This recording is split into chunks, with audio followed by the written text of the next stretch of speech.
I know you're wondering, how do I detach myself and let go of my adult child? First of all, I want you to know that I don't call it letting go. I call it moving forward. So do we ever let go? Really? I don't think so.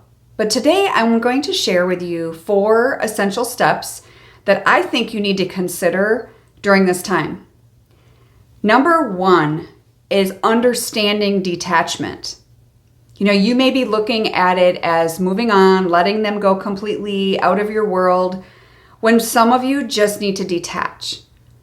It's an emotional step back that you can take as a mom to allow your children to manage their own lives. It sounds simple, right? But it's about shifting from managing to mentoring, moving away from the day-to-day decisions that they need to make, and only providing guidance when asked. And that sounds like a breath of fresh air to many of you, but for some of you that sounds stressful to actually let go.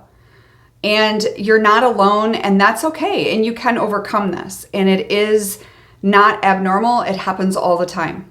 So detachment itself, when you learn to detach, it will lead to reduced stress for you as a mom with less anxiety, because you're not shouldering their daily burdens, their daily crisis, right? And the benefit of it gives them self-reliance and it boosts their confidence. So it's helping both of you. And I believe that's the way it was intended. Some of us get caught up in that, helping them out too much, and we have to detach from their life in the sense of day to day.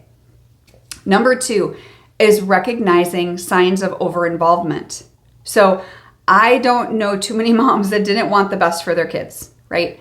How everyone went about that can vary greatly, obviously, but let's talk about the impact of how over-involvement can hinder your son or daughter's ability to manage their own life effectively, right? They need to learn how to be able to fly on their own. And we always want to remember that we're raising adults, not children. So I know there are times where every single one of us probably were over-involved in some situation, and usually it was out of love. If you're watching this video, it's because you care, and that tells me that you most likely did that out of love and wanting the best for them. But what were some of those signs that showed up that maybe you were too involved in their life? I just want you to ask yourself some of these questions. Was my child relying excessively on me for financial support, decision making, or problem solving?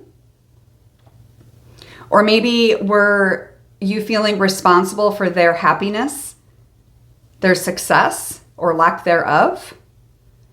Have you been constantly worrying about their choices and maybe even feeling emotional distress over minor issues in their life?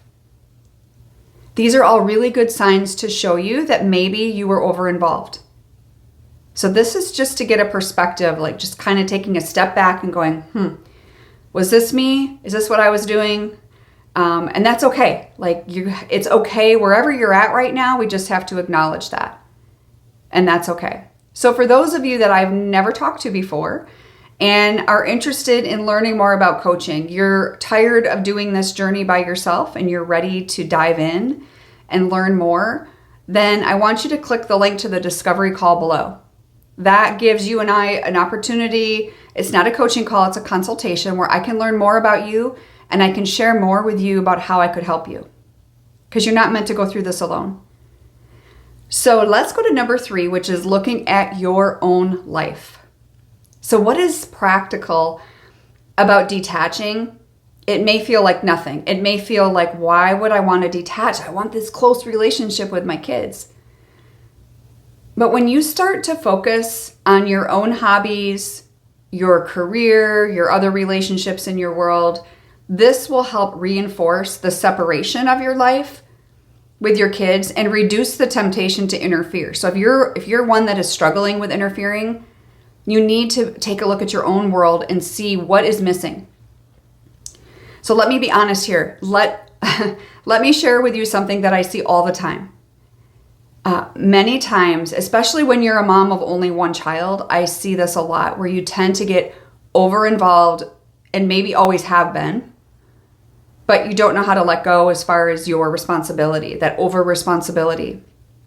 Many times our kids are looking to try to figure it out on their own, but at the same time, many of them are so accustomed to having everything done for them, paid for them, that they become entitled, and they know they can manipulate you into giving whatever they want. And so the beautiful thing is that you, my friend, can change. Your actions can change the whole relationship in a good way. For those of you that have that opportunity and are not fully estranged at the moment, but you have this opportunity in front of you to make changes. And number 4 is decision making, because I believe that we need to begin by setting clear boundaries, whether it's lending money or frequency of visits, having that open communication, respectful, of course. Turn those decisions back to your adult child when they seek advice. Maybe just ask them, what do you think you should do? Or I know that you'll make the right decision. And that takes practice, especially when you're a mom that is so over-involved. But when our kids have become so accustomed to us making their decisions for them, all of a sudden one day they wake up and realize they don't want us doing that anymore. And that's when I see them walking away. Something changes in their life, the switch flips, and all of a sudden they're like, stop controlling me. I don't want you to do this for me anymore. It's like they do want it, but they don't want it.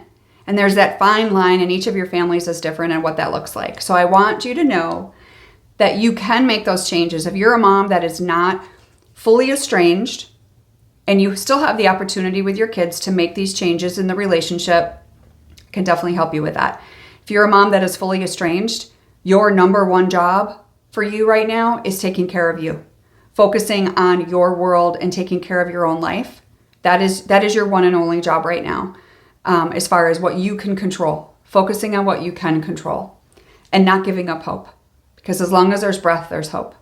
I'll see you next time. God bless.